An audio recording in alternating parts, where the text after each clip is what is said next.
So you believe that this warning letter was sent by the Phantom Weasel? Absolutely. I've said it before and I'll say it again. The Phantom Weasel never acts as you expect. He must have faked his own death 10 years ago using a body double. Now that he's back, I'm sure the guards who worked on his case back in the day are in for a headache, but however this turns out in the end, the one thing it won't be is boring. Couldn't agree more.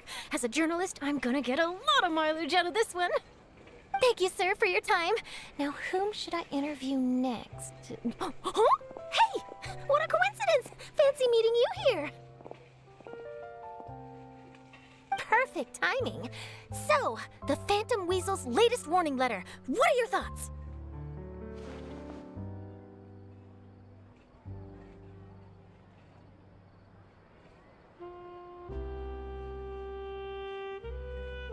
Yeah, this is the first time we're hearing of this one. Could you clue us in? Huh?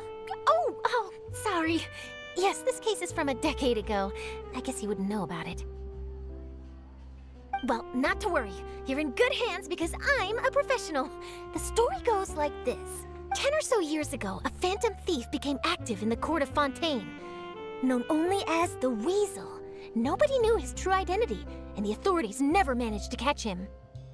Wow, cool! He sounds like one of those mysterious night burglars that you read about in novels.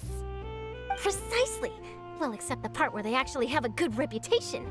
Our Weasel targeted whatever people held dear, and no one was safe from his predations. He would just as soon steal a necklace from a rich merchant's safe as he would a toy doll given to a commoner child for their birthday. I know. The phantom thieves you read about in novels rob the rich to pay the poor, but this guy did not discriminate. Unsurprisingly, this didn't work wonders for his public reputation. Every man and his dog wanted to see him behind bars. Yeesh.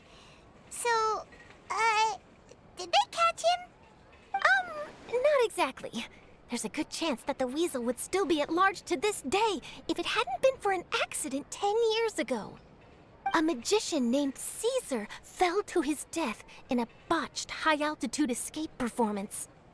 When the police went through his personal effects, they found a hoard of stolen loot and gadgets used for criminal activities. And that was how the Phantom Weasel's identity was revealed to all. Sure enough, thefts in Fontaine went down after Caesar's death. But today, 10 years on, the notorious thief has once again issued one of his warning letters and pasted it on the gate of the Opera Epiclese for all to see. I had to squeeze through the crowd this morning to get a photo as soon as I heard. Here, it's this one. So, this is the warning letter, huh? Let's see what he wrote. 3 days from now, when evening falls, I shall take from you that which you hold most dear at the Opera House, just as you did to me 10 years ago. This is, without a doubt, a clear declaration of criminal intent. After years of laying low, the Phantom Weasel is back with a vengeance. What once seemed like an open and shut case has been blown wide open again. But why has he reemerged now, and what does he want? I sense an epic scoop, and I'm going for it. Uh-oh. If this thief will steal anything that other people value, does that mean even we might be targeted? Aww. But Paimon doesn't want to get kidnapped. Well, he'd have to go through you first. You would stop him, right? Okay, the people have spoken. It's clear that the public are very concerned about the Phantom Weasel's reappearance. Let's see, I've got a photo of the letter, my interview notes. Yep, that should be enough to form the skeleton of my article. It does feel like something is missing, though. Something exclusive.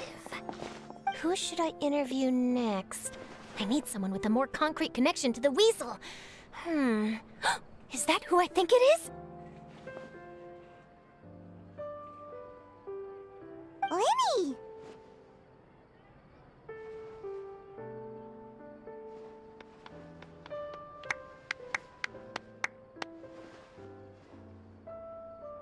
Magic, magician, Caesar, the Phantom Weasel! That's it! Let's go interview Lyney! You see, the original Phantom Thief Caesar was a magician too! And what do Phantom Thieves and magicians have in common? They both have an air of mystery about them. Perhaps there's a connection there. Are you serious? What sort of a deduction is that? Oh, relax. My journalistic instinct tells me that an exclusive news story is beckoning. Let's go. No time for delay.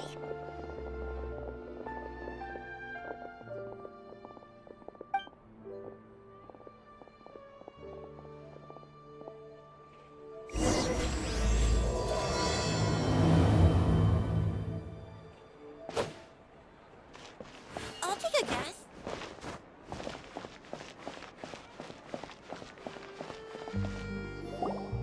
Wow, Mr. Magician! How did you know which card I picked? Oh, it's simple. Come closer and I'll let you in on my secret. Magicians have a special skill called telepathy, which means we can read other people's minds. Really? Then, what am I thinking now? Well, first you need to relax, because I can see that you're clenching your fist in your mind, as if to say, no, I mustn't let him guess it. Aww. And now you're getting a little flustered. You're trying to find a way to empty your mind, to think of nothing at all. But the more you try to hide a secret, the easier it'll come out. You snuck out from home today, didn't you? You told your family a little lie so you could come out and play. Now, that's not a good habit. You can tell? Oh boy, you really can read my mind. Of course. Oh, and that's the end of my performance. You should really be heading home. Remember to apologize to your family, all right? They must be worried about you. All right, got it. Bye, Mr. Magician.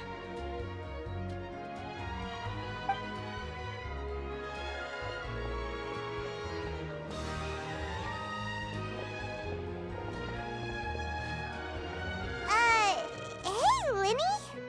Why, hello. We meet again. Are you looking for me? What's the situation?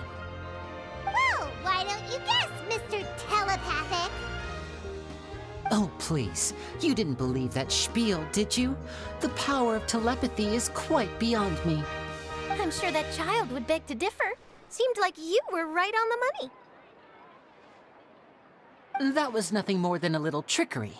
I made an educated guess based on his micro-expressions.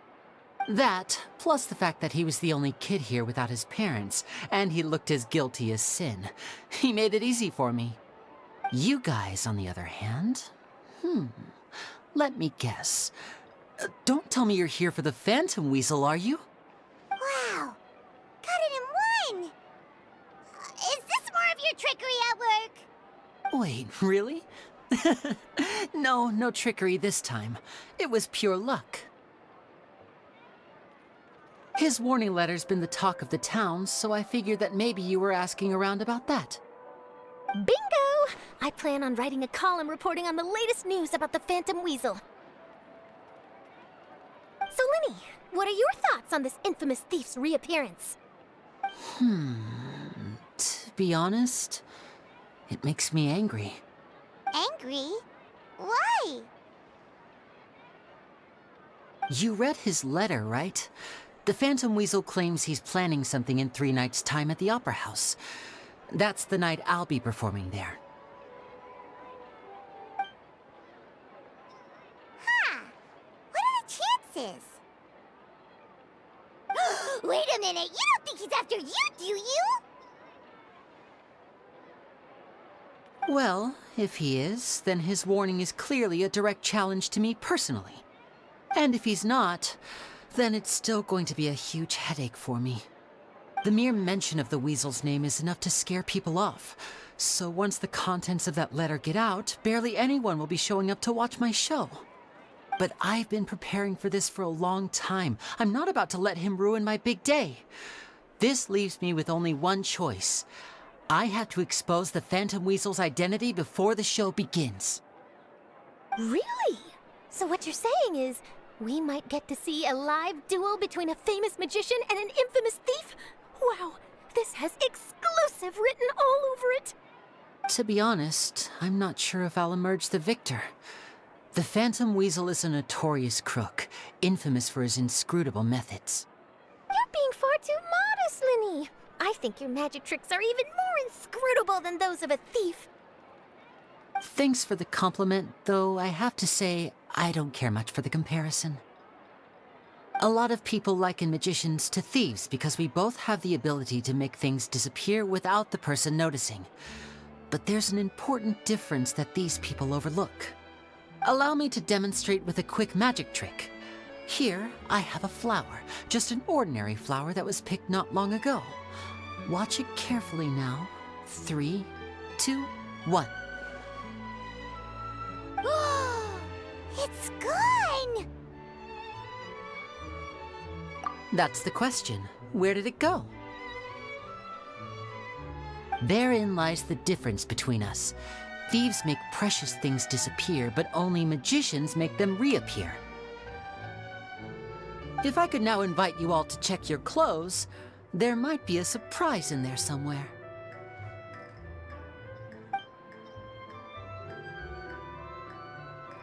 A surprise? Let me see!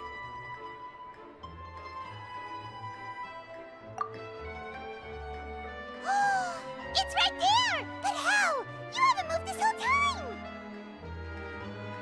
What an outstanding trick! Sorry, Lyney, it seems that my previous praise was woefully inadequate. Clearly, magic is the superior art form to theft. Don't worry, I didn't take offense. I just wanted to take the opportunity to perhaps change some of the preconceived notions you might have about magicians. Since Caesar's death, a lot of people associate magicians with criminality. It can be quite frustrating. I can imagine. Coming back to your trick just now, might I presume that you are well versed in floral symbolism? For example, magicians often use rainbow roses in their flower-related performances to represent passion and romantic encounters. But you used a Lumidu spell, which, if I'm not mistaken, allude to separations. I'm curious to know if there was any deeper meaning behind this choice?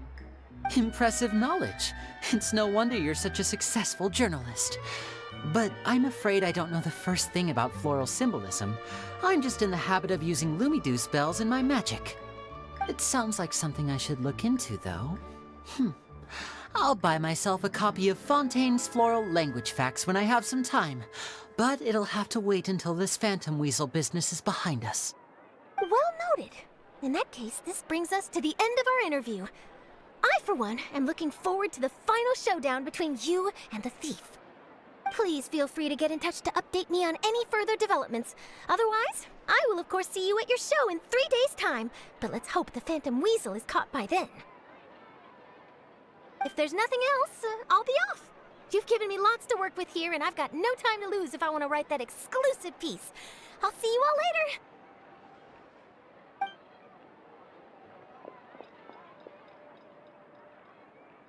So, Lyney, are you gonna tell us how you did that flower trick now?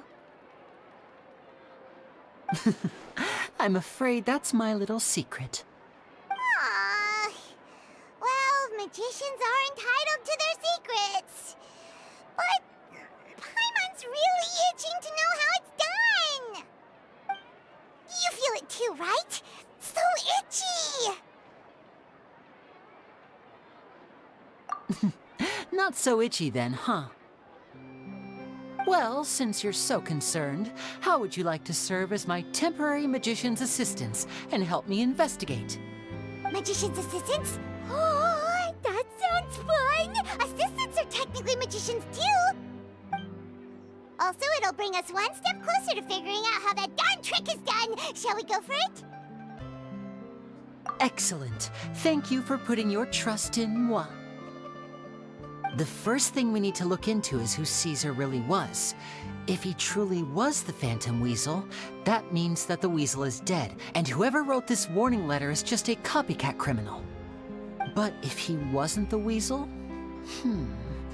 Well, that'll make things more interesting. It would mean that the weasel lives and he's been laying low all this time in some corner of Fontaine. And if we're investigating Caesar, his fiancée Gemma is a good place to start.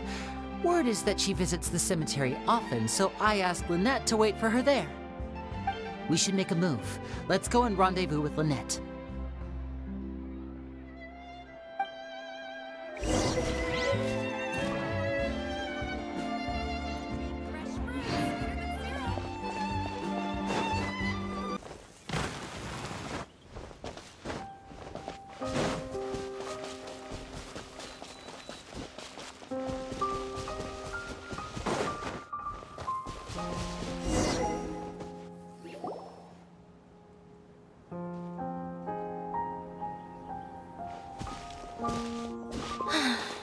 You took your time.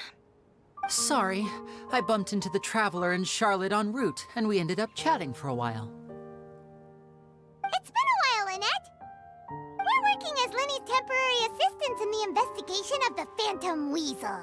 Thank you. It's good to have you helping.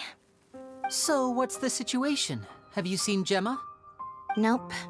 I've been here a while, and she still hasn't shown up. How bizarre. Maybe it was bad intel. Well, we won't get anywhere by standing around waiting. Traveler, Paimon, let's go ask around.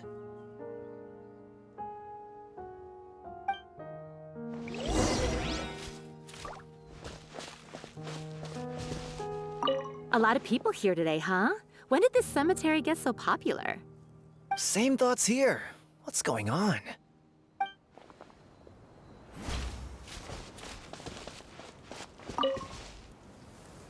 Excuse me, good sir. Do you by any chance know a Gemma? Gemma? You mean Caesar's fiancée? Sure I do. I'm just trying to get a hold of her because I need her help with something. I heard she comes here a lot. Yeah, she does. Poor thing. It's no secret why either. She's heartsick. Ever since Caesar passed away, she's been coming here once every week to clean his grave. Often she just sits there in front of his headstone, lost in thought. Sometimes she talks to herself. I asked her what she was doing once. She said she wanted to speak to him again. She knows he's gone and can't hear her from the grave, but she just likes to spend time there, telling her fiancé all about how her life is going. And she's been doing this ever since Caesar passed away?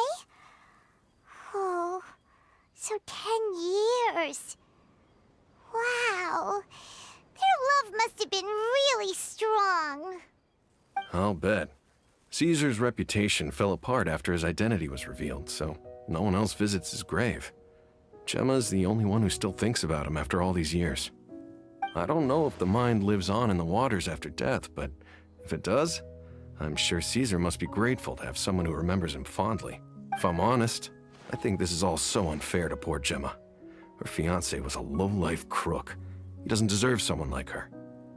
Anyway, all of that said, she's running later than usual today. Normally, she'd be sitting in front of his grave by now. I wonder if she's okay. Well, that's everything I know, I'm afraid. You might have more luck asking some other people. All right, well, thanks for sharing all of this with us. We'll keep asking around. You're welcome. I just hope she'll be able to move on one day.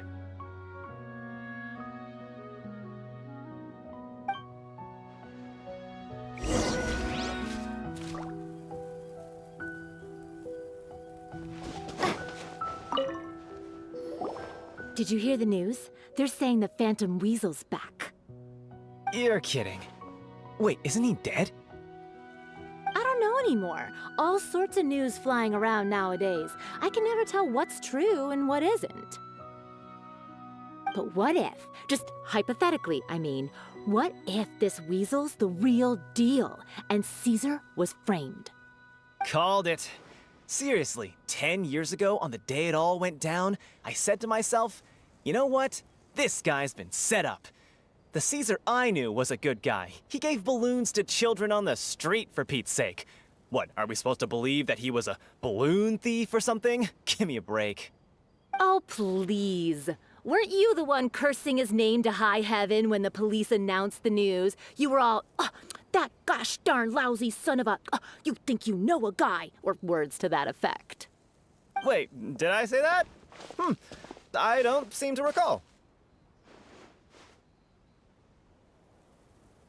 Hello there. Sorry for disturbing you, but I couldn't help but notice you were discussing the Phantom Weasel. We're actually quite interested in this topic as well, but we're struggling to get to the bottom of it. Do you think you could spare a moment to tell us a little bit about Caesar? You've come to the right people. Yep, I was there. Back when Caesar used to perform magic tricks on the street. He was a great magician. The best trick I ever saw him do was pop a transparent balloon, only for a whole bunch of doves to fly out from the inside. I was right up close and didn't blink or look away once. But for the life of me, I still don't have the faintest clue how he pulled it off. Really incredible stuff. I saw him perform too.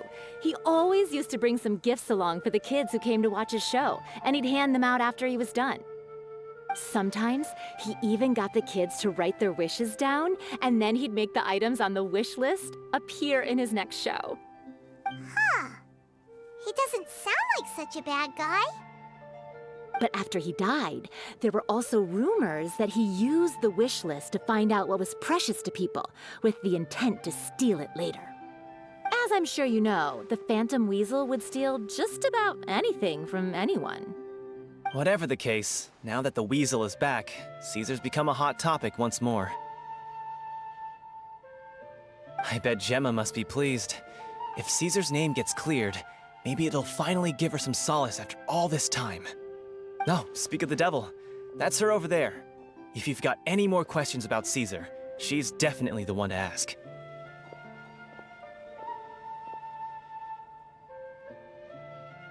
So that's Gemma.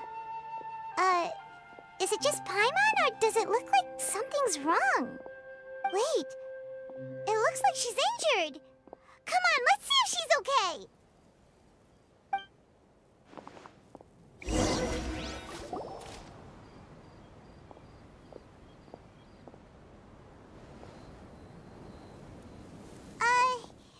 Hi there.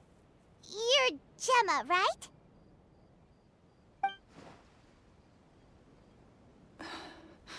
Who's asking?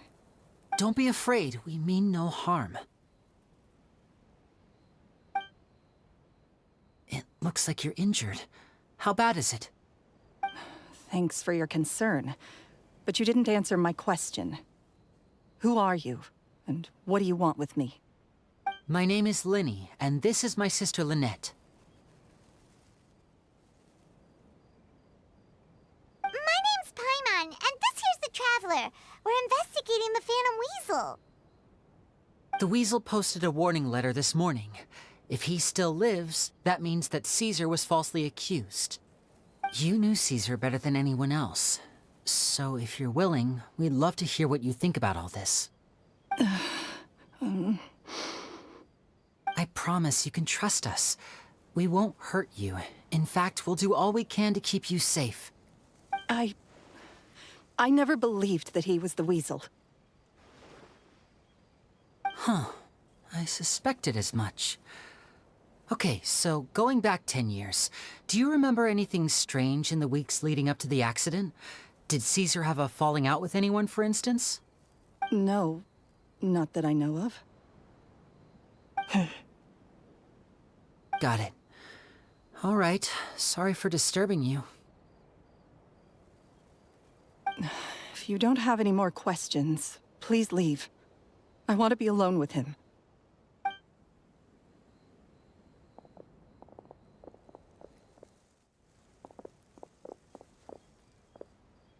Judging by the look on her face, there's definitely something fishy about her. She's lying. She definitely knows something.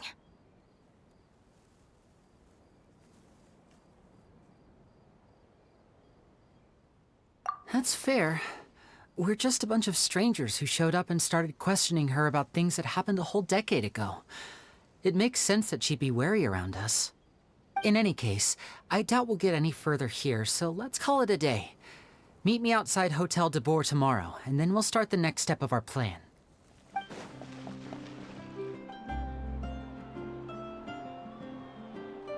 over here.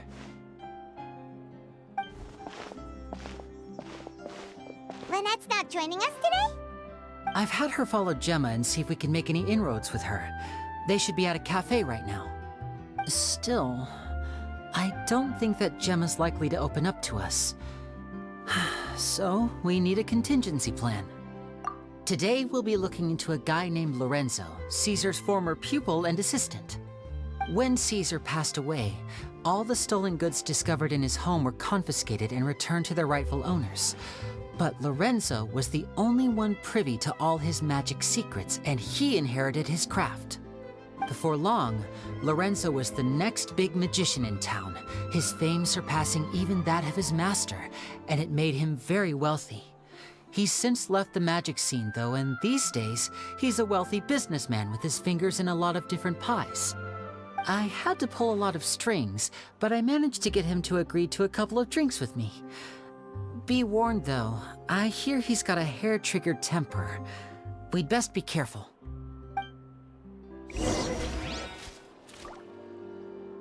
You neglected to mention that you were bringing 2 other people with you. My apologies. These 2 are my assistants. When they heard that I was meeting with the former magic maestro himself, they begged and pleaded with me to bring them along. And if it's no trouble, a couple of autographs would really make their day. Oh, forget the pleasantries, just sit.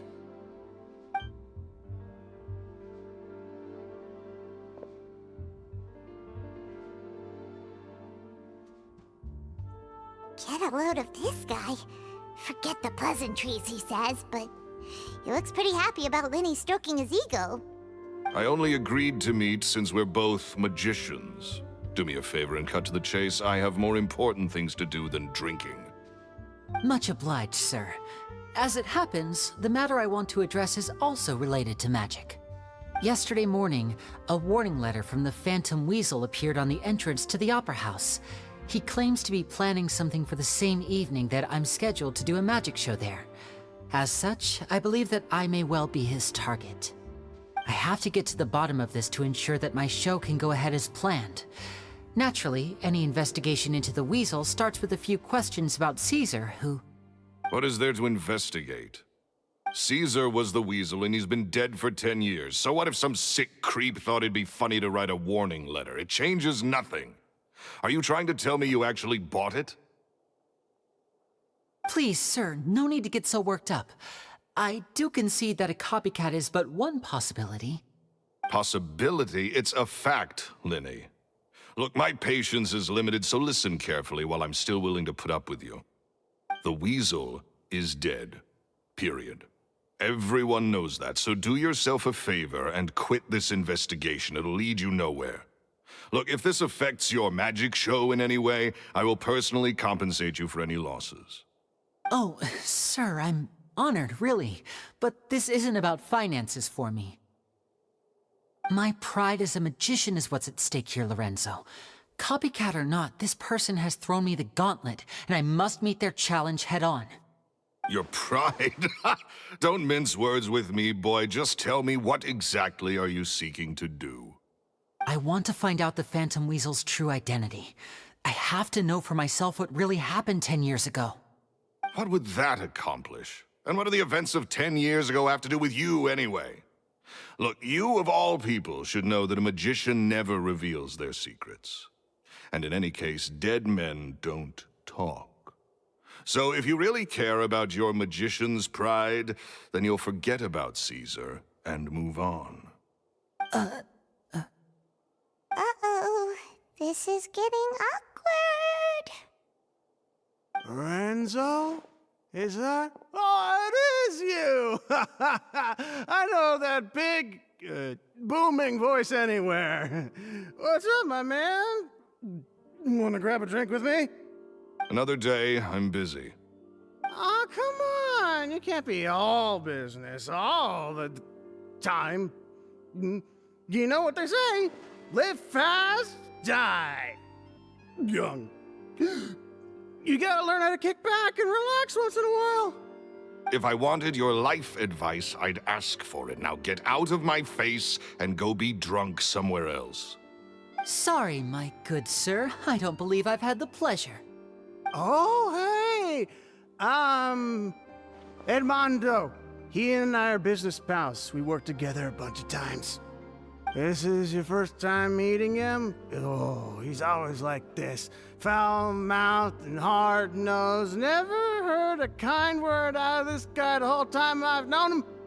And he wonders why he can't get a girlfriend, despite being, what, pushing 40, 30, something? Anyway, point is, a lot older than when he first got rejected by the girl he was into. And he's still into, from what I hear. Shut up and get out of my face. Another word out of you and you can forget about doing business with me ever again. Do I make myself clear? Sorry, I may have had a little too much to drink. All right, I'm gonna leave. Don't work too hard.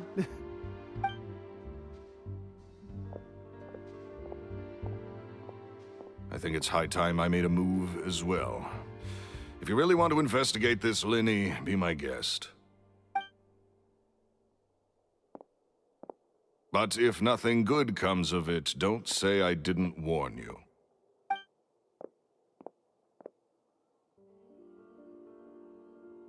Well, that fell to pieces in a rather spectacular fashion. Any thoughts? Totally. And what was all that about compensating you for your losses? Why would someone you just met make an offer like that? He's gotta be hiding something. And not like Gemma. She was a little suspicious, but this guy's definitely covering something up. I think so too. We need to look into Lorenzo more closely. That guy Edmondo seems to know a thing or two about him. He only just left. Let's see if we can catch up with him.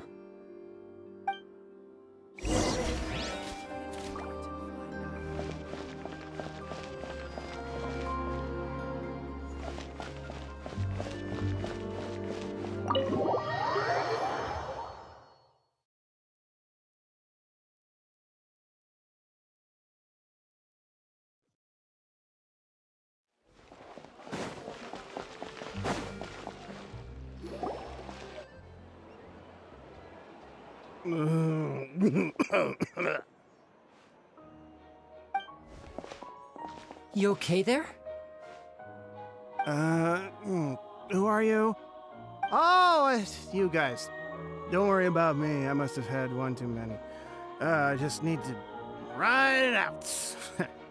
I said way too much back there, didn't I? Yeah, I nearly talked myself into complete financial ruin. Note to self, no more drunken chats when Lorenzo's around. So, he was serious about threatening to cut you off? Ugh, Paimon knew he was a bad egg. Hey! Keep your voice down. Don't go prying into Lorenzo's personal affairs. Bad things happen to people who ask too many questions. Don't make an enemy out of him. What kind of bad things? Don't even ask. I'm sorry. I'm gonna have to cut this conversation short. I'm not crossing that line again. And take it from me, trouble with Lorenzo is one thing you don't need in your life. You saw him flare up back there. I don't know what you said to him, but clearly it touched a nerve. That's not a good sign. You're too young for this. Don't get in over your head. I'm leaving.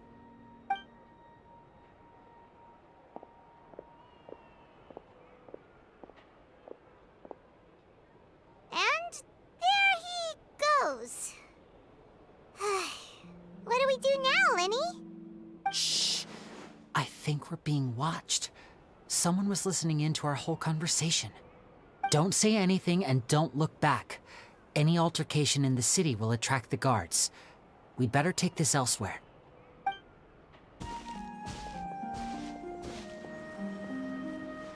You followed us a long way. Why don't you come out and introduce yourselves? So you're Lyney. And where's your sister? Ain't she with you today? Save us the trouble and go fetch her for us. Let's not drag this out. Paimon doesn't like the tone of your voice, mister! Who sent you, huh? Save your questions, missy. You ain't gonna need answers where you're going. Capiche? Looks like we can't avoid this fight. Now, I'm not the strongest fighter, so I hope you're ready to back me up. Don't worry, we got this!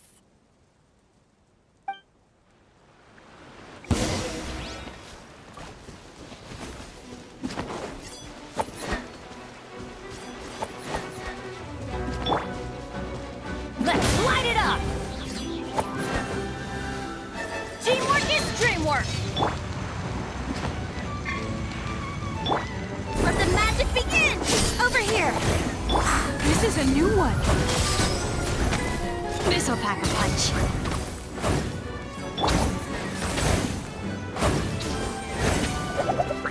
Step right up.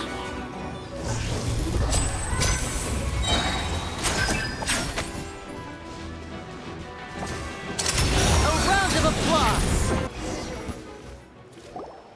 Curses. They're tougher than we thought. Vision wielders are always trouble. Intimidation ain't gonna work like it did on the lady. Come on, let's scram!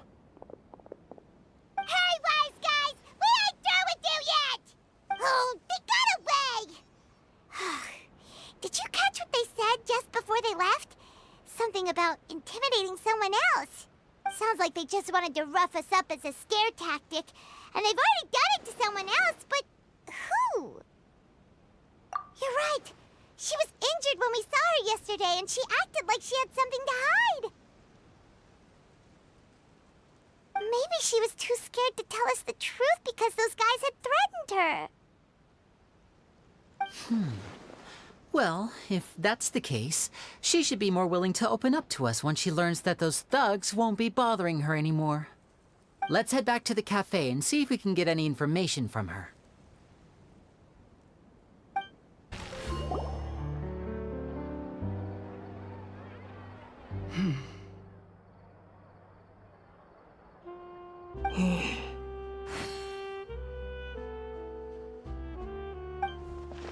Gemma? You again. What is it this time? We just ran into the men who've been threatening you, and we gave them a taste of their own medicine. So, you can relax now. We're here to protect you. What? Why? I didn't tell you anything. Why would they come after you? Sounds like they're no strangers to you. That's putting it mildly. I know them all too well, and I hate them with every fiber of my being. It's been 10 long years, and still every time I try to look into Caesar's death, they show up and warn me not to do anything stupid. How do I know I can trust you? Do you really think you can get to the bottom of it all? And why are you doing this? I'm afraid I can't reveal all the details just yet, but I can promise you this. I will expose the Phantom Weasel's true identity. Because you see, this is a personal matter of the utmost importance. I give you my word. Trust me. Okay. How can I help you? I've heard that Caesar used to have a magic workshop where he kept a lot of his personal effects. If possible, I'd like to take a look at them. Do you know where it is? The Fleuve Sonde. But the place was sealed up by the police after his death, and no one's been there since. I also know that the Fleuve Sonde is dangerous territory. Lots of hostile groups lurking around. If you're serious about going there, please be careful. Understood. Lynette, you stay here and take care of Gemma. Don't let her come to harm. Got it. But if I'm staying here, I'm ordering dessert. I mean, bon appetit, but stay sharp, too. They're likely to come for you while I'm away. Okay. All right. Power saving mode off. I'll start taking this more seriously now. If Gemma gave us the right location, then the workshop should be right nearby. Looks like these boxes are blocking the entrance. Let's shift them away first. There we go. It should be just down here.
workshop.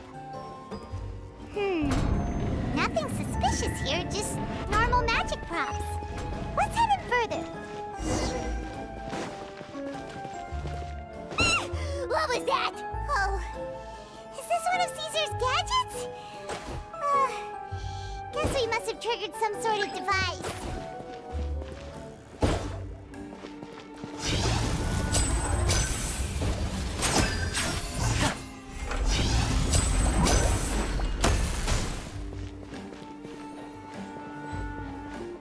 And voila!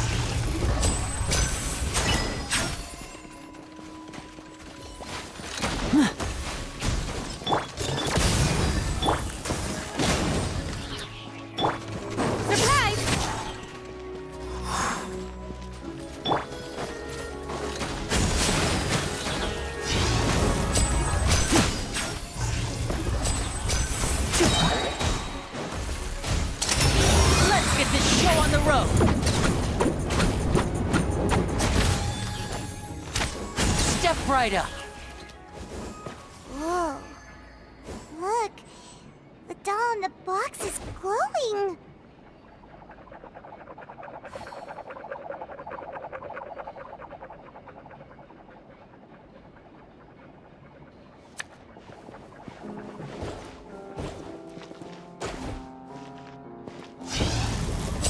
There's something written on the card on this doll. Let's take a closer look.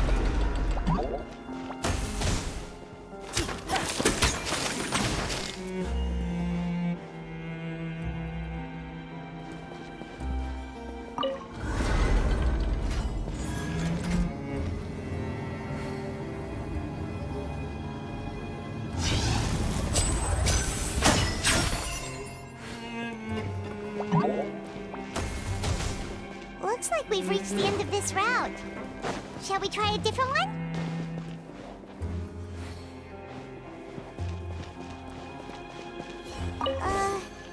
These magic boxes are moving.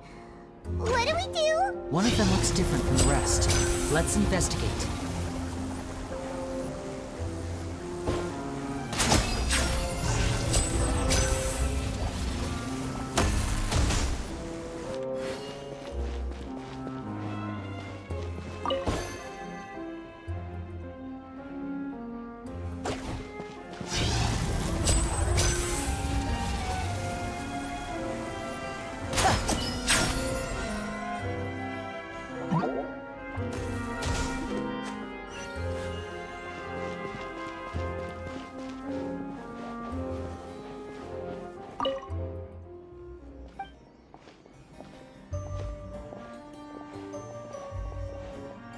That's weird.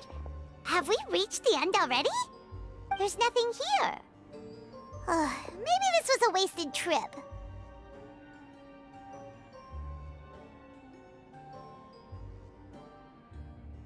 This place seems a little too ordinary for a magician's workshop. There's a distinct lack of mystery. We've triggered quite a few devices on the way here. I'm starting to wonder whether Caesar built this whole place as one big, elaborate magic contraption. If so, then there must be more to this place than meets the eye. Maybe a hidden room somewhere. Aha! If I just move this book, then hopefully... and... presto! A secret passageway! How did you know? I'm a magician too, and apparently great minds really do think alike. Looks pretty big inside. Let's head in and take a look around.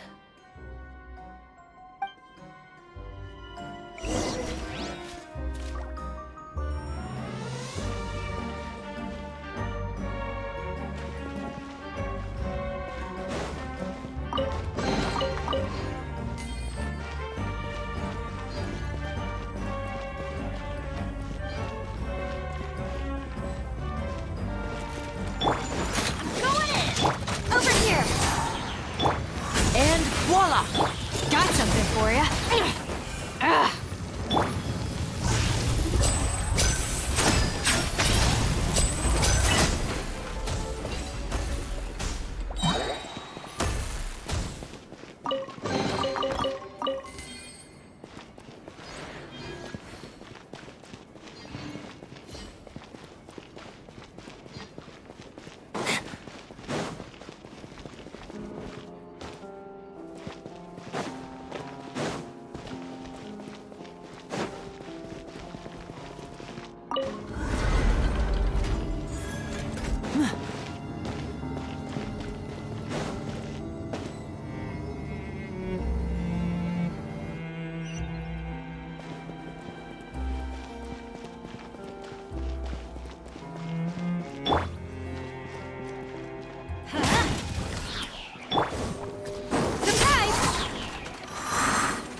disappear!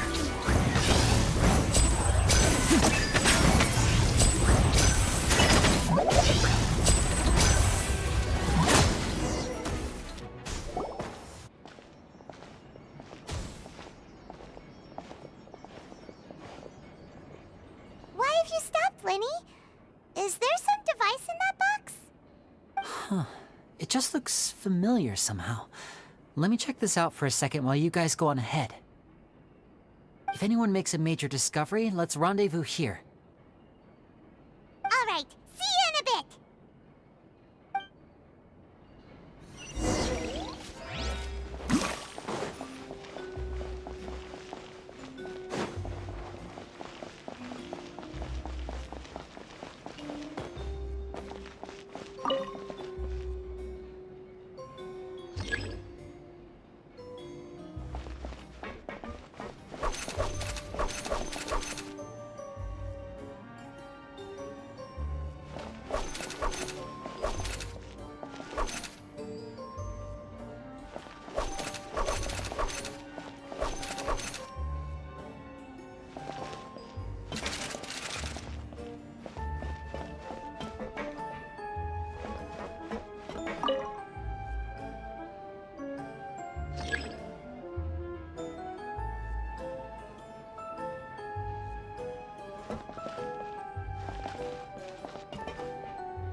Seems like we can't step on the same tile twice. Guess we've got to finish it in one run, huh?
principles of magic. Whew. Much too advanced for Paimon. Hey, look! Is that Caesar's diary on the table?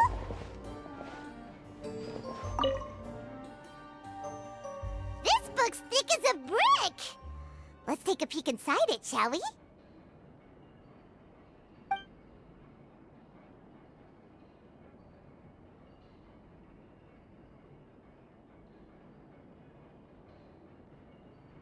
At one of my shows a few days ago, a child asked me how I pulled candy out of my hat. As a joke, I told the kid that the hat has a built-in wish-granting machine. Next thing I know, today a whole bunch of kids were pestering me to pull all sorts of things out of the hat. So I told them another white lie. The machine needs time to power up, but in the meantime, you can write your wishes down. Well, they took me up on that offer, enthusiastically. As I write this, I've only just got back from running around all over town, buying the things they wanted. Boy, are my legs sore. I wound up saving very little this month, but that's not a major issue. I now have a bigger problem. How am I going to hide all these things inside my hat?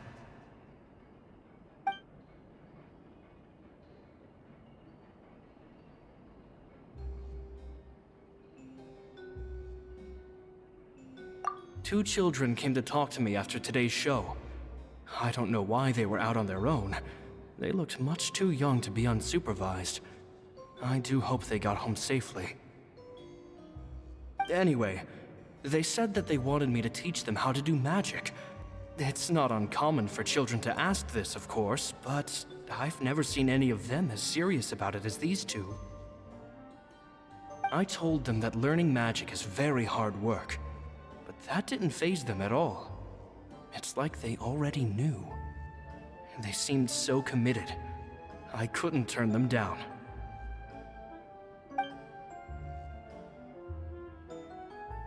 It seems like something's bothering Lorenzo lately, but he won't open up to me about it. Surely he's not upset that I agreed to teach those two children. I'll have to talk him around. I have a good feeling about those kids. They're naturally talented, and it seems like they're not new to the world of magic. They have all sorts of fantastic ideas. All I'm really doing is helping them develop a more professional standard training plan. They wanted to call me Master, but I told them they absolutely mustn't. Any magician worth their salt could have taught them what I have. They're the geniuses here. Compared to them, I don't deserve to be called any sort of master. With time, I have no doubt that they could become far greater magicians than I. My only concern is why they're so mature for their age. I fear they've had to grow up too fast. I don't dare to imagine what they must have been through. Gemma thinks so too. She doesn't like being around them. Says that their eyes are too piercing. They don't bother me, but then again, I've never been the sharpest tool in the shed.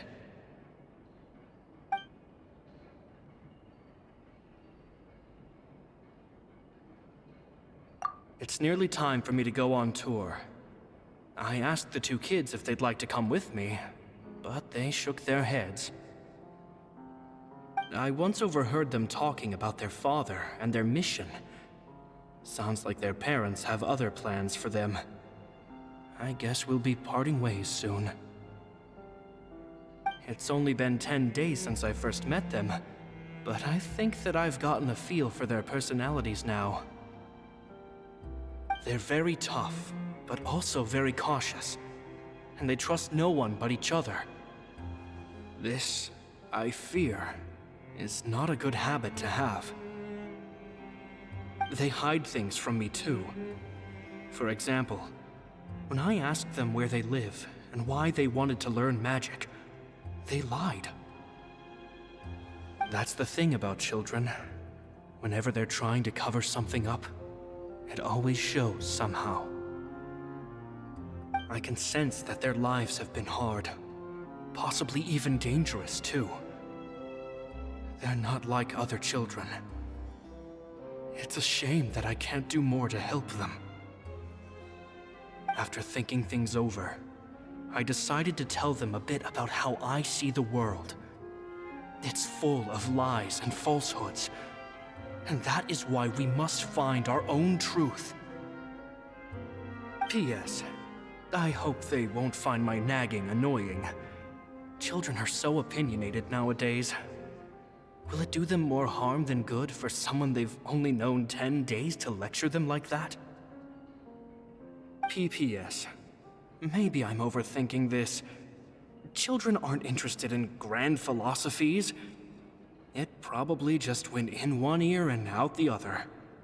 I bet they've already forgotten every word I said. Oh, Caesar, Caesar. Just mind your own business next time.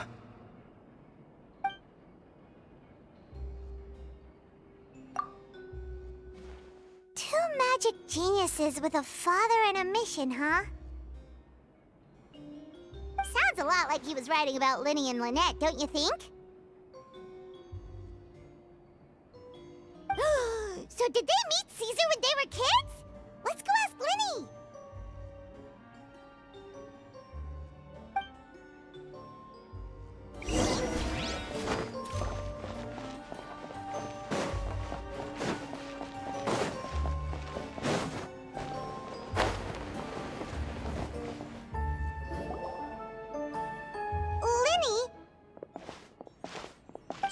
Hold that thought. As I expected, there's a lot of fishy things going on in this place. Fishy? Uh-oh, what have you found? All in good time. Before we go over our new leads, I want to tell you how a high-altitude escape is performed. First, the magician slots themselves into a magic box in full view of the audience. The box is then suspended high in the air, and a short while later, the base automatically opens. At this point, a dummy will fall out of the box, but it looks real enough to grab the audience's attention, and they start wailing and screaming. Meanwhile, the real magician, who has by now blended into the crowd, waits for a good moment to make their appearance and put on a hysterical performance. Oh no! Is that me? Did I just fall to my death? Very vivid description. Paimon can really picture it. And then what? The audience's gaze then turns to the magician, and by the time they realize what's happened, the dummy has vanished, as if everything that just happened was some sort of shared illusion. Of course, that's just how I think the process should work, theoretically speaking. The inventor of this trick never performed it successfully. When the box opened, Caesar was the one who fell out, and not the dummy. He fell right to the ground from the highest point of the opera house. No one could hope to survive that fall, not without a vision at least. And no one else has ever attempted this trick since. My understanding of how it works is just based on what I could gather from his notes and the relevant gadgets here in his workshop. So Caesar's famous high-altitude escape has never been done, huh?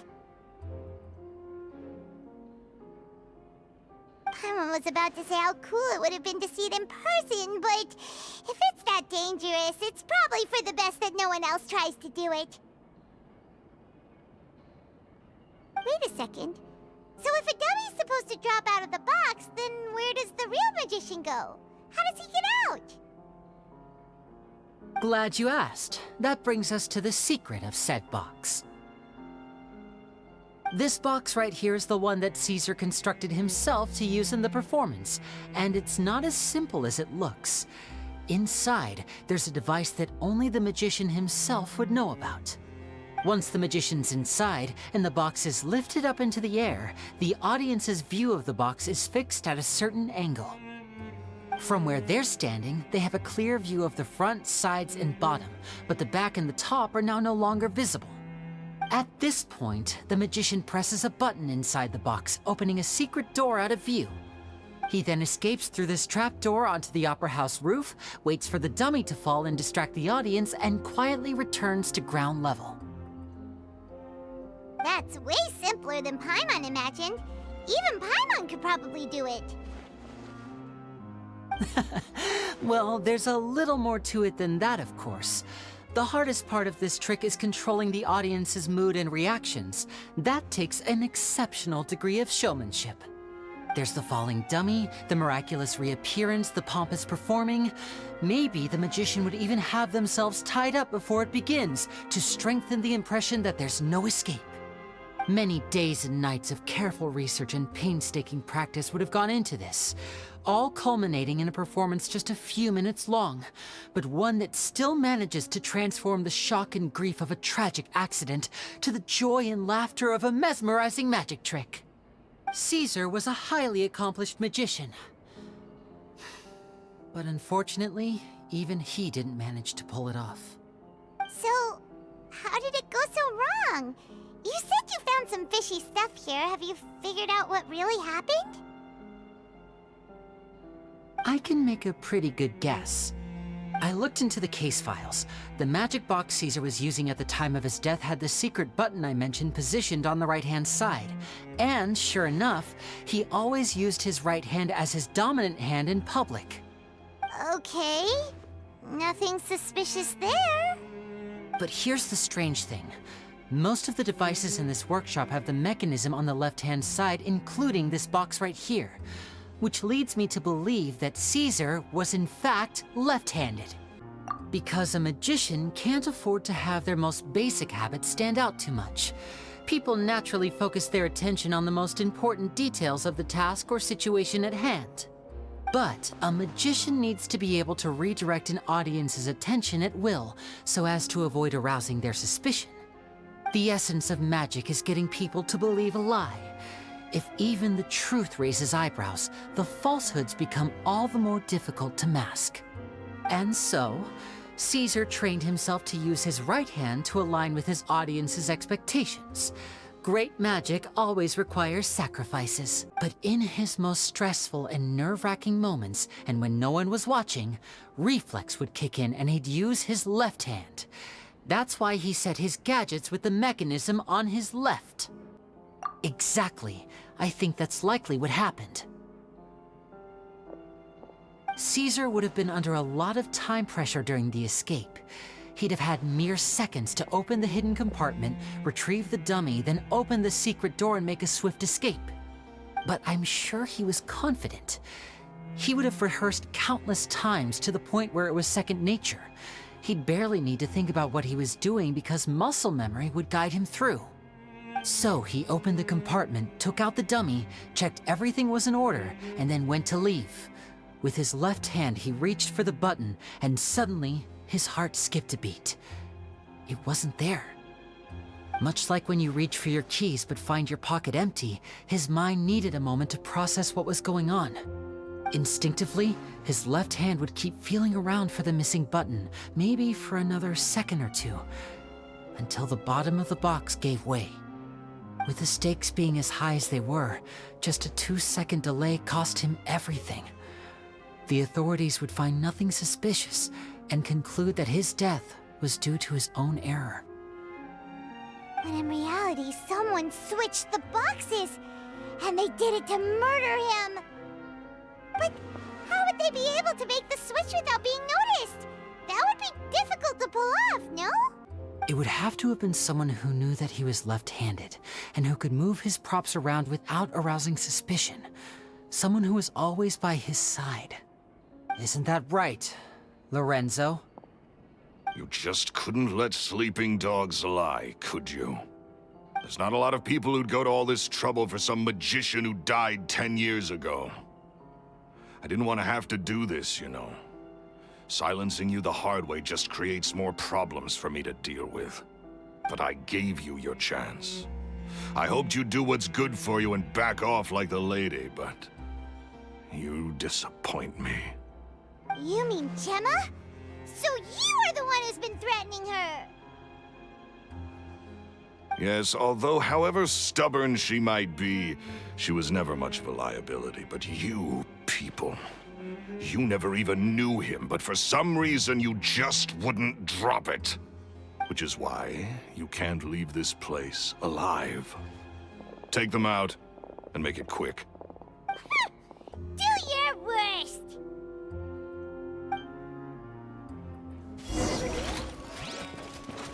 Everybody stand back! Over here! This'll pack a punch. You're stuck now! And voila!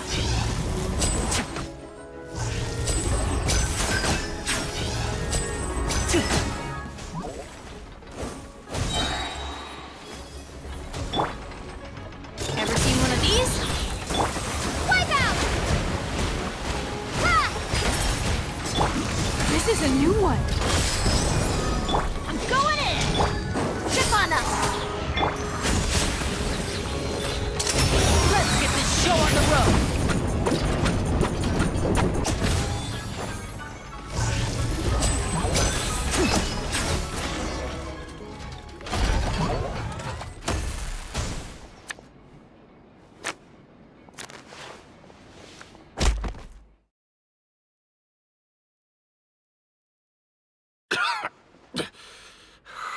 You kids are tougher than you look. Had enough yet, Lorenzo? Your cronies can't help you now. I think it's high time you started talking, and what I'd really like to know is, why did you murder Caesar? If I had a Mora for every time you said that man's name. Of course you idolized Caesar, everyone else did. But I was the real genius magician. Me! He was just an amateur who did cheap tricks for gullible children. I was the one who made magic into the fine art it is today. The aristocrats doffed their hats to me! So it was jealousy. Jealousy. Hatred, more like. I hated Caesar. All he cared about was his magic. He lived and breathed it. He poured everything into his street performances and his stupid tours like it was just a hobby to him, never bothering to think about Mora.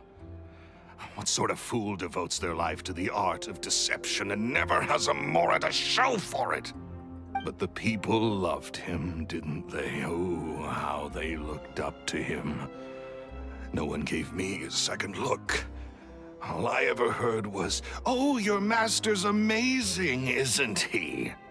Amazing. Yeah, so amazing that he was completely broke. Every other apprentice was living it up at their master's expense, but no, not me. I put in all the work, mastered all the skills, and it brought me nothing more than the life I already had. He forbade me from using magic to trick people out of their Mora. There was nothing he hated more than that. And with his reputation in Fontaine, it was too risky for me to go it alone. As long as he was alive, if I dabbled in my own brand of money-making magic, he would expose me, and it would destroy me. I had to kill him. There was no other way. He had to go. And this was your only motive? It was reason enough. What other motive would I need? Well, I was under the impression that there might have been other factors at play. For instance, maybe you were in love with Gemma, but she was engaged to Caesar. In love with Gemma? Don't be ridiculous. Guess I was wrong about that then. Next question. Are you the Phantom Weasel? I am. Caesar was so strict with me. He insisted that his way was the right way, that the sole purpose of magic was to bring joy to the world. I never bought into any of that. I was more interested in the practical value of magic. Sure enough, it helped me fill my pockets with all kinds of valuable treasures. Oh, yeah! Charlotte told us that the weasel would steal whatever people valued, no matter how much it was worth. That's just how it looked from the outside. What would any thief want with second-rate loot? I've only ever targeted high-value items. I stole cheap things as a way of practicing my craft. It was other people's overactive imaginations that conjured up the preposterous image they then dubbed the Phantom Weasel. So that's the story, huh? Well, I hope you're ready to tell it all over again during your trial. What choice do I have? You're a pack of wolves, and you've got me between your jaws. You've seen what's here, and my last-ditch effort to stop it getting out has failed. What else can I do? So be it. I've enjoyed power and wealth for the last 10 years, the likes of which Caesar could never give me. I wouldn't choose for things to end this way, but I regret nothing. Very well. In that case, I'll contact the guards. Traveler, Paimon, keep an eye on Lorenzo for me. I'll meet you just outside the workshop when I'm back.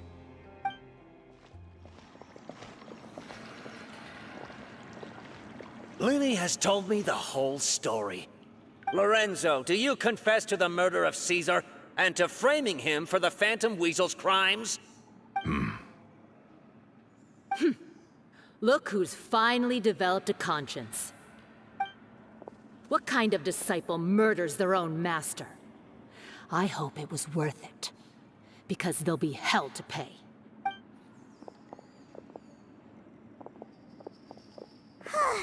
Looks like it's all over. What should we do next, Lyney? Should we start preparing for your show? Let me think. Let's rendezvous with Lynette and Gemma first. With Lorenzo in custody, Gemma will no longer have to fear for her safety. Good point. We should go tell Gemma the good news right away. It'll give her some peace of mind for sure. Ah, you're back. You were so quick. I've only just finished my third dessert. Your third? Lynette, come on, we've talked about this. Everything in moderation. You're not gonna have any room left for dinner now. That's fine.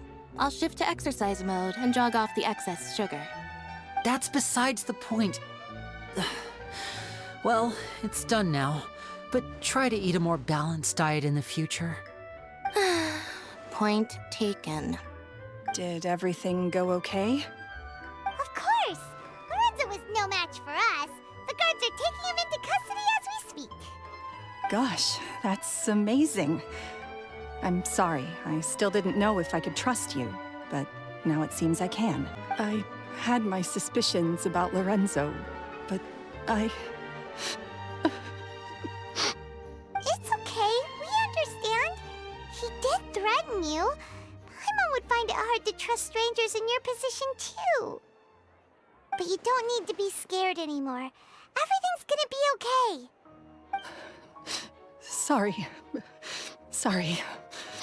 My emotions are all over the place right now. I've been waiting for this day to come for so long. I always wanted to report Lorenzo. He took all of Caesar's property, which I found suspicious, but I had people watching me all the time, so I couldn't risk looking into it. I was so afraid. I was scared he'd do something terrible to me, and then no one would be left to visit Caesar's grave. So I never had the courage to speak out. Thank you all. Truly. Thank you so much.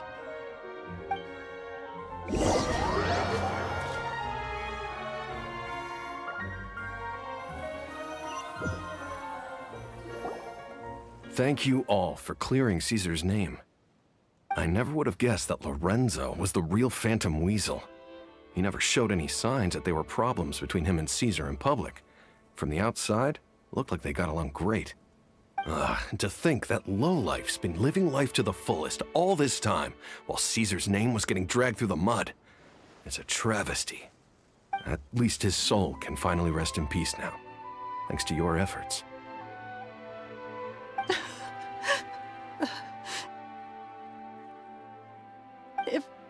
If only I'd realized before it was too late. Don't blame yourself, Gemma. This isn't your fault. Yeah, you still have the rest of your life to live. Caesar wouldn't want to see you spending it feeling guilty. Cheer up, Gemma. My brother's doing a magic show at the Opera House tomorrow evening. Would you like to come along? It might raise your spirits. This show will be a special one. We're holding it in Caesar's honor. In Caesar's honor? Really?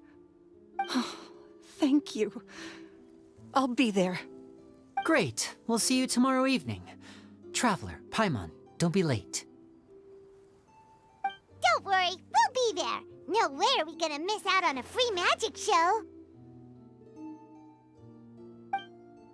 Wait, Paimon feels like we're forgetting something. Oh yeah, Caesar's diary! We never found out if the two kids Caesar taught magic to were Lyney and Lynette or not. Lyney changed the topic back in the workshop, so we didn't get a chance to bring it up. Oh well. Guess we'll just have to ask Lyney tomorrow evening.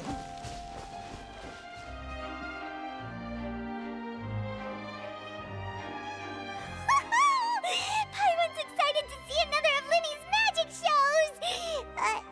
Wait. Lynette, shouldn't you be on stage by now? Not this time. My brother's going solo today. So, I'll be watching with you. Good evening, ladies and gentlemen. I hope everybody's ready because the show is about to begin. The great magician Lyney has prepared a spectacular show for us all tonight, concluding with an all-new grand finale that no audience has ever seen before. Thank you all so much for coming. Now, prepare to join me on a journey through the mystical and miraculous.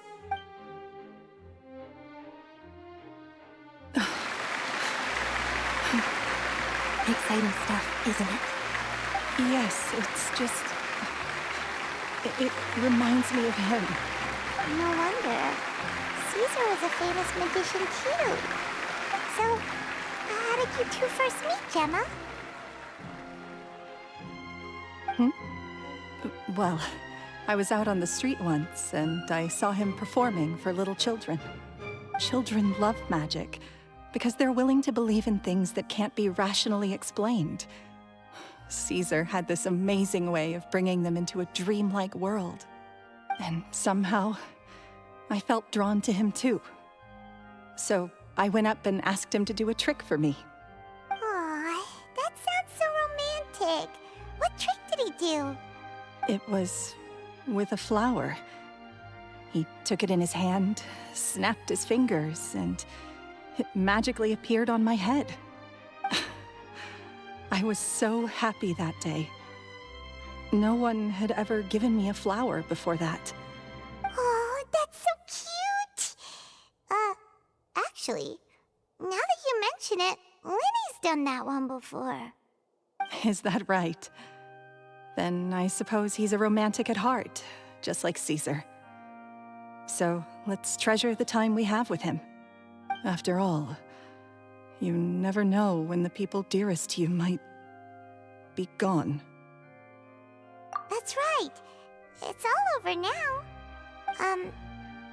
Paimon doesn't really know how to comfort you, but at the very least, no one's gonna be intimidating you from now on. You can breathe easy at last, right? Right. Yes, you can breathe easy now, Phantom Weasel. See? Even Lynette says... Wait, what? The Phantom Weasel? Lorenzo escaped? Where is he? What do you mean, Phantom Weasel? As Lyney once said, a performer's job is to commit fully to their role and put on a flawless performance for their audience. But once the bag of tricks is empty and the curtain falls, it's time to end the show. The spotlight is no place for someone with no more cards up their sleeve. It's been 10 years, Gemma. Aren't you tired of the grieving widow act? I think it's time to put an end to it. What are you talking about? Paimon doesn't like this riddle. Traveler, Paimon doesn't like where this is going. Come on, say something! Ladies and gentlemen, I hope you're all enjoying the performance so far. There will now be a brief intermission after which Lyney will perform the most electrifying act of tonight's show, the one we've all been waiting for. The final performance will take place outside of the Opera House, so please make your way outside in a calm and orderly fashion. The Phantom Weasel never did like public places, did they? Don't worry, this place will be quiet soon. Let's talk somewhere else for now.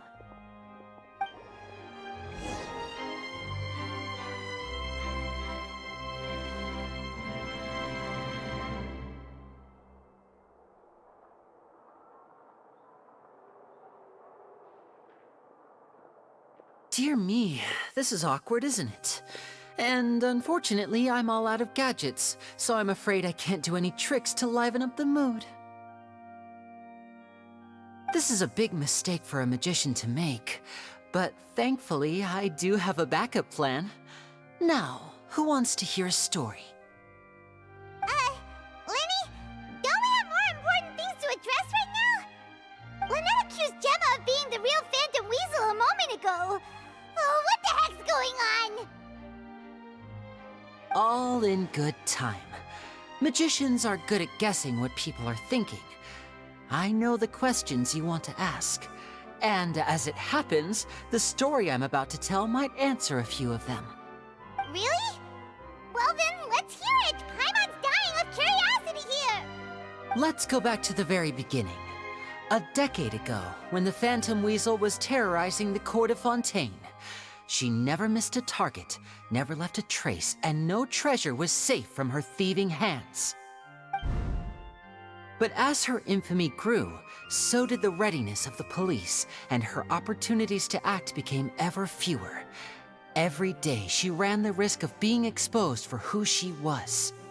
Of course, she could not simply take this lying down, and before long, she found her ticket to freedom.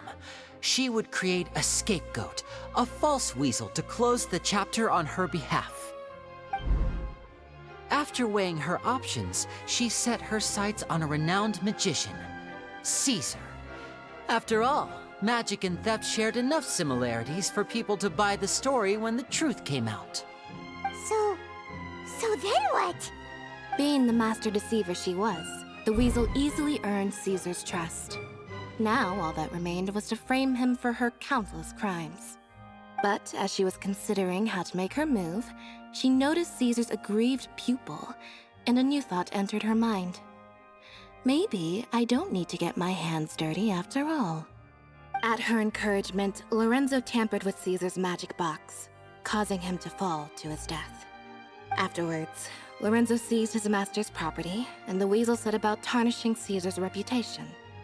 Two co-conspirators committed the perfect crime. I've got to hand it to you.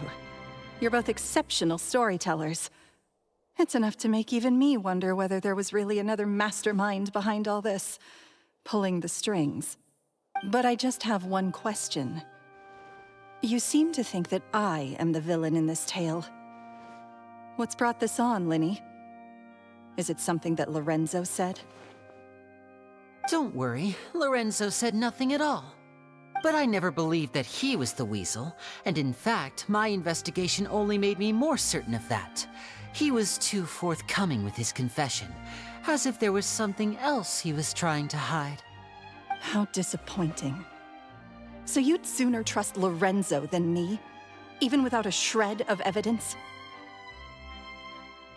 A magician is an expert at playing the audience to get the result they want. And I have no doubt that you, Gemma, are equally talented in this regard. With a little help from Lorenzo, you put on a very convincing performance. The lovesick fiancé, whose devotion to her betrothed is unshakable, even under threats of violence. Caesar was maligned and hated by all for 10 years, but you? Everyone sympathized with your plight. Who would suspect for 1 second that the lovely young lady always seen weeping in front of Caesar's grave was actually the mastermind behind his demise? No, not that poor lady. Perish the thought. Wait, so you mean the whole intimidation thing was just a hoax? Gemma and Lorenzo were both in on it? But why would Lorenzo agree to that? And why didn't he sell her out even at the end instead of admitting to being the weasel himself? Yes, why indeed? Maybe Gemma herself could enlighten us on that question. Well, Lyney, if you're so confident in your version of events, then I think the answer should be obvious. Having killed Caesar with his own hands, Lorenzo was plagued by overwhelming guilt. Revealing the Phantom Weasel's true identity would serve no purpose. But if the Weasel remained free, then she could take care of Lorenzo's loved ones. An excellent answer, though sadly a little dull. Is that right? Well, don't let me bore you. If you'd care to change the topic to something more interesting, I'd be much obliged. As a matter of fact, there's one thing I'd really like to understand. Why would the real Weasel have targeted things that only have value to other people? Could you shed any light on that? Of course. After all, we're just telling stories here, aren't we? If I had to guess, I would say that the real Weasel must have had a terrible childhood. Left to fend for herself after her parents died young. Betrayed, scorned, beaten. She'd scrounge waste paper from garbage bins to draw on, using twigs and dirt for lack of ink and pen. She'd sew ugly rag dolls from whatever scrap material she could get her hands on. This was her only source of happiness in life. But it was all she needed, and she was content. Until the world decided that even this was too good for her. Once again, she was betrayed. And this time, everything was taken from her. She felt like life was a miry pit that dragged her further down the more she struggled to escape. At that tender age, she should have been happy. Instead, she stood in the shadows and watched with envy as all good things in the world passed her by. This was a fate too cruel for anyone to bear. Her pain became a breeding ground for dark thoughts. Thoughts which festered and grew into a twisted solution to her troubles. I detest the happiness of others, in all its forms alike. I will rob them of everything they hold to be good and true, and it will fill the void in my soul. That's some pretty heavy stuff. Now it all makes sense. Does this story satisfy you, Lyney? Yes, it is quite to my tastes. Thank you for helping to clear up my confusion. Huh. That's right. What drove you to write that letter, Gemma? What were you trying to achieve there? Because without that, none of this would have ever come to light. She didn't write the letter. After 10 long years, I'd hoped that the Phantom Weasel would be consigned to the history books by now. But it seems like someone still wasn't ready to let her finally be at peace. Lyney. Or should I call you the Phantom Copycat now? You were the one who posted that letter outside the Opera House. But why? Very sharp, Phantom Weasel. Still as shrewd as ever. Well, no need for me to be coy about it. Our goal was to clear Caesar's name. The most straightforward way to change the public's impression of Caesar was to force the Weasel to show themselves. That's it? You had no other agenda? Of course we did. We made it quite clear in the letter, I believe. I shall take from you that which you hold most dear, just as you did to me 10 years ago. 10 years ago? You mean Caesar's death? You met him? Wait. Oh, I get it. You were those two obnoxious kids. It's been so long, and you're all grown up now. I didn't recognize you. He taught you magic back then, didn't he? For what, 10 days or something? And you went to all this trouble. Why? Because you feel like you still owe him something? We remember all our debts, however great or small. 10 years ago, Caesar's reputation was torn to shreds, and his legacy was thrown out. 10 years on, and no one cares what the truth is anymore. But we did not forget, and so we came to find you. And? What exactly did you take from me? I'm still standing, as you can see. Lorenzo has admitted to everything. I'm free. Free? Do you really think so? Caesar once told me that even though the world is filled with lies and falsehoods, we must find our own truth. I think that applies to you too. Truth can take many forms. Prized possessions with nostalgic value, fervent hopes and dreams, and irreplaceable people. Life took many things from you, and those wounds never healed. When they ached unbearably in the dead of night, stealing became your way of numbing the pain. What are you trying to say? I'm saying that for the last 10 years, you've been living a rather uneventful life. Perhaps that's because you found something other than a life of crime to fill the hole? Back to Lorenzo for a second.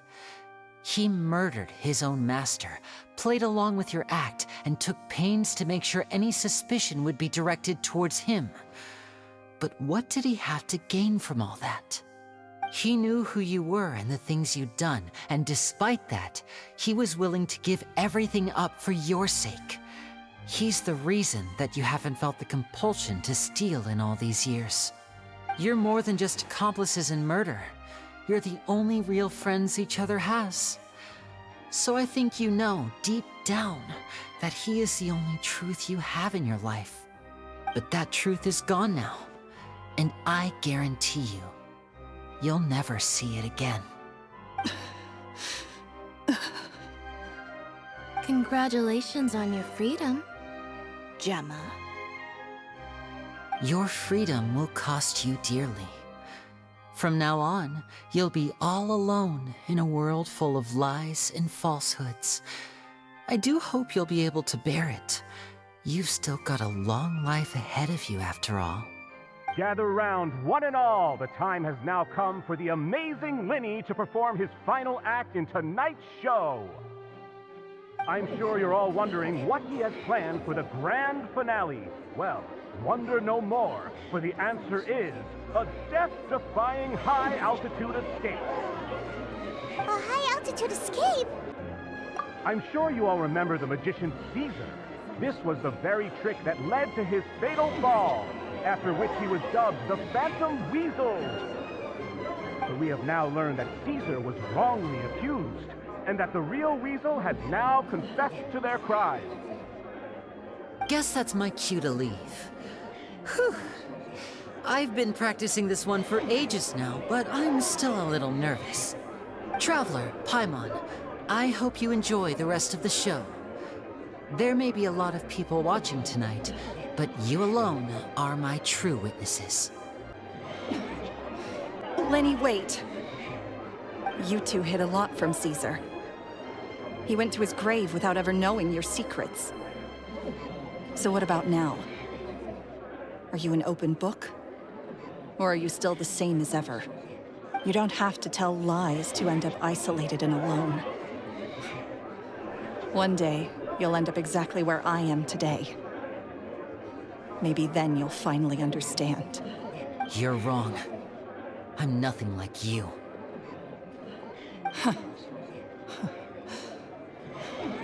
So, what are we, doing now? Like Lyney said, when you're ready, let's head outside and watch the show. But what about Gemma? She'll figure out what's best for her soon enough. Oh, and if you'd like to see Lyney after the show, you know where he'll be. The usual haunt. All right. Well, let's go and watch Lyney's finale then. This trick's a pretty dangerous one, but he should be able to pull it off, right?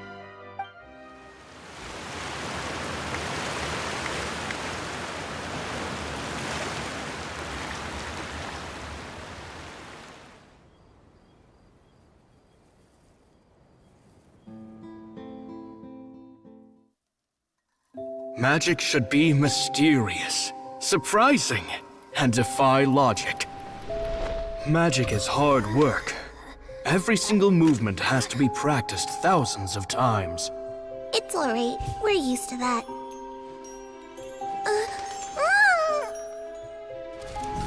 We're sorry. You've taught us so much, but we can't tell you the whole truth. It's okay. Do you still remember what I told you? This world is full of lies and falsehoods. I only hope that one day, you can find your own truth. What about you? Have you found your truth? Magic is my truth. I want to perform a magic trick so great that people will always think of me when they talk about it. For a magician, what greater honor could there be? Look! Behold! Lyney is sealed inside the box. Will he manage to escape? 10 years ago, Caesar attempted this very trick, and it was at this precise moment that...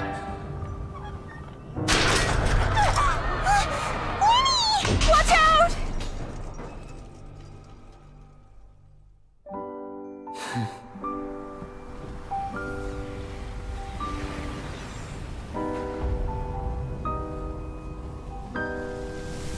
Mysterious. Surprising. And logic-defying. Isn't that right? This honor belongs to you, Caesar.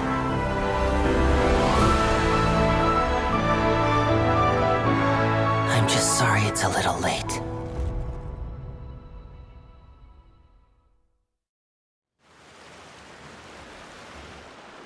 Did you see that?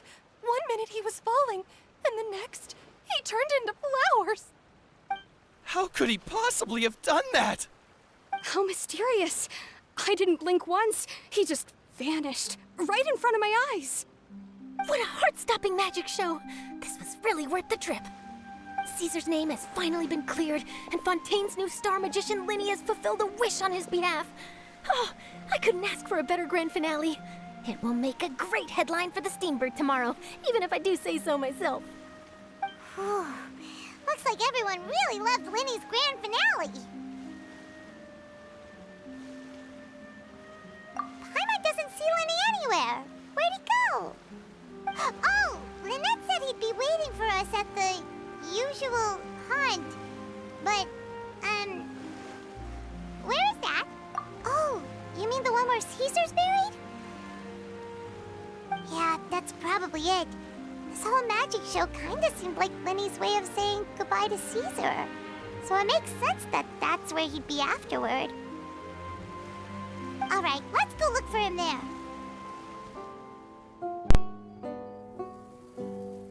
Lyney!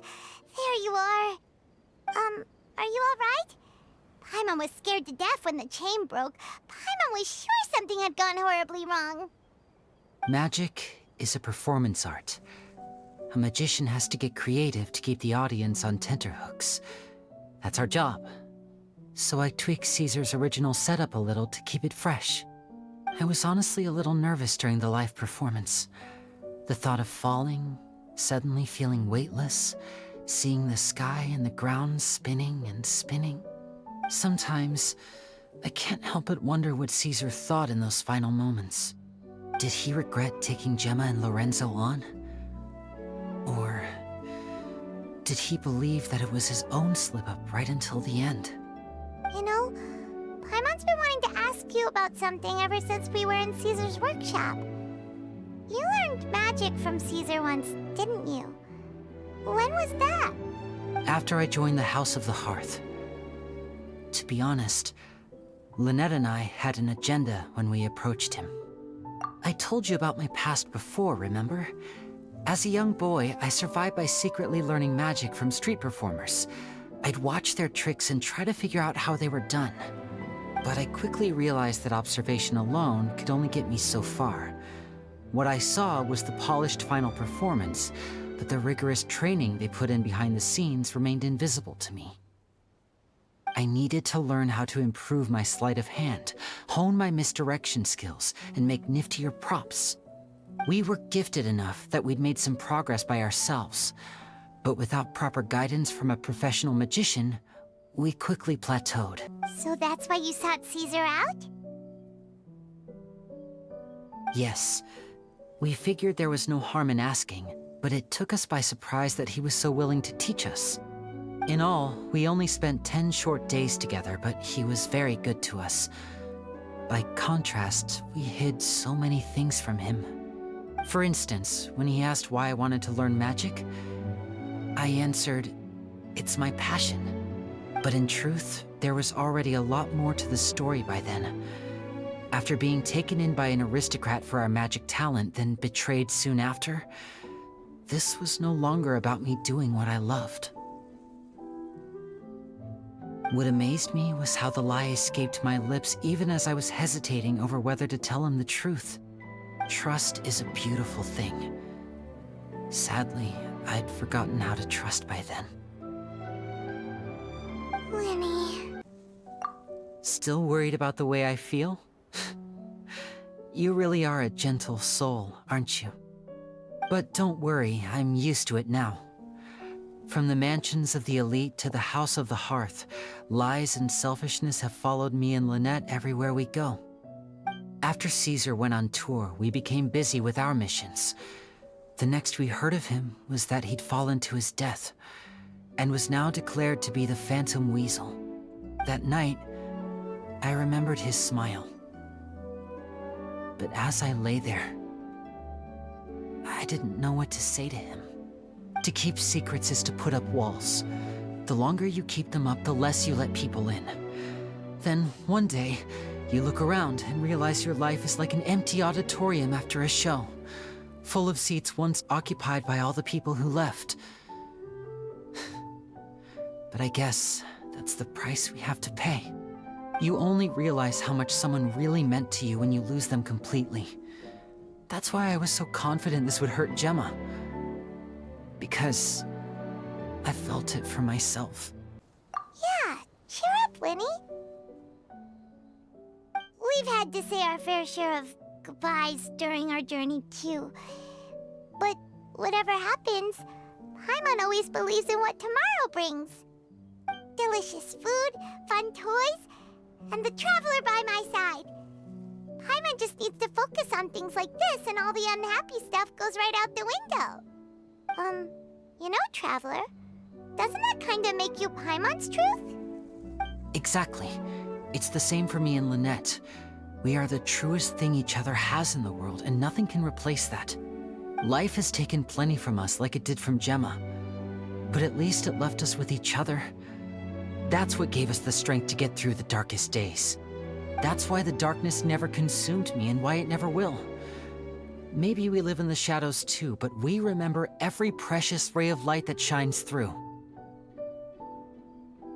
All right, time to lighten this conversation up a little. What did you think of the show tonight? Were you happy with it? It was amazing! Paimon just wishes we hadn't been so distracted with the Gemma situation. We spent most of our time in the Opera House just talking and pretty much missed the entire first half of the show. Lyney, could you do just one more trick for us? Whoa, that's a bit of a tall order, I'm afraid. The show's just finished, so my sleeves are decidedly card-free right now.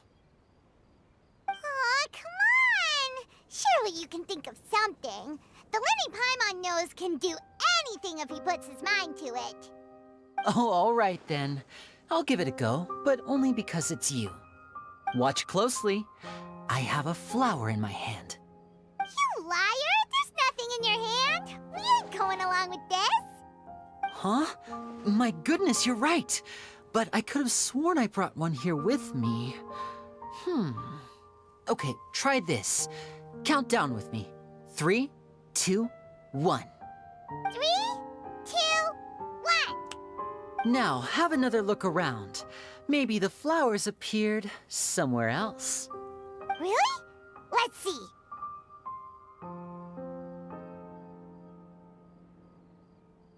Wow, there it is! Oh, this is a different flower from the last time, right? This one's called, oh yeah, a rainbow rose. But more importantly, Paimon has to know how the trick is done. Please, Lyney, pretty please! Well, if you want to learn magic, you'll have to start by addressing me as teacher. Ugh. Fine. Please, teacher, please! Since you asked so nicely, I'll share one little tip with you. Namely, the student of magic cannot solely rely on others being prepared to reveal their secrets.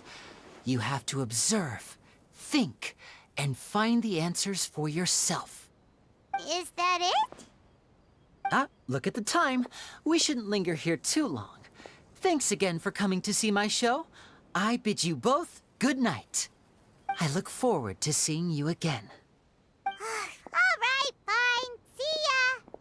Shall we head back now, too? Oh, Paimon can't wait to read The Steambird tomorrow. Paimon bets Lyney and Caesar will be plastered all over it.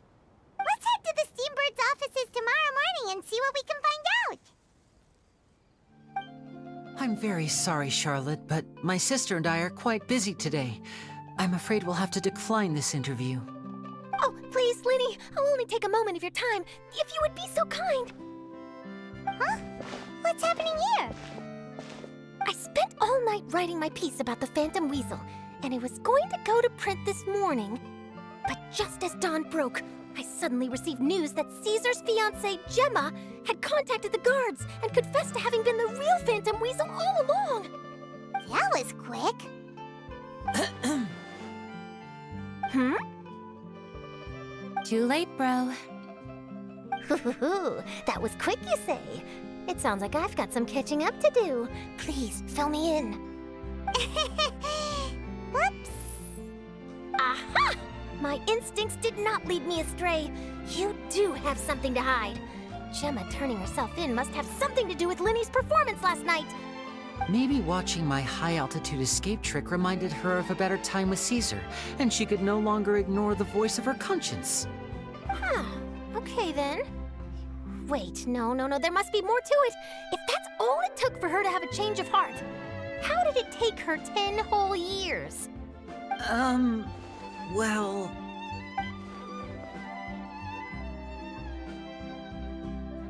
Oh, I remember now! You and Gemma were nowhere to be found after the show. What happened between you? Quickfire question! Where did you all go after the show? Oh, we went to the cemetery and Lyney did a private magic trick just for us. Actually, glad you mentioned it, because that reminds Paimon, guess what? Lyney started using rainbow roses in his tricks. What?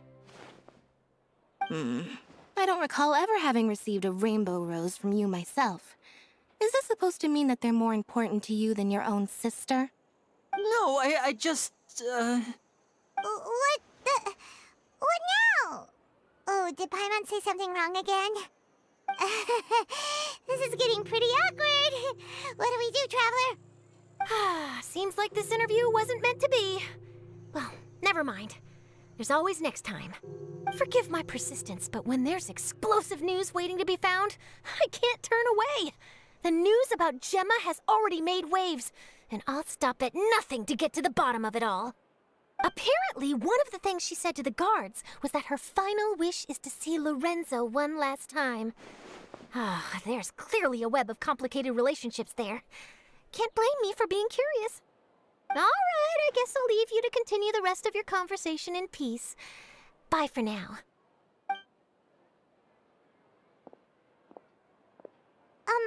Lynette? Paimon didn't mean to... Don't worry, I wasn't angry. I was just trying to distract her. Oh, really? Oh, thank goodness. You scared Paimon there. Phew. You and me both, Paimon. You and me both. At least it did the job, right? Please, take good care of that rainbow rose. I'd be really upset if you lost it.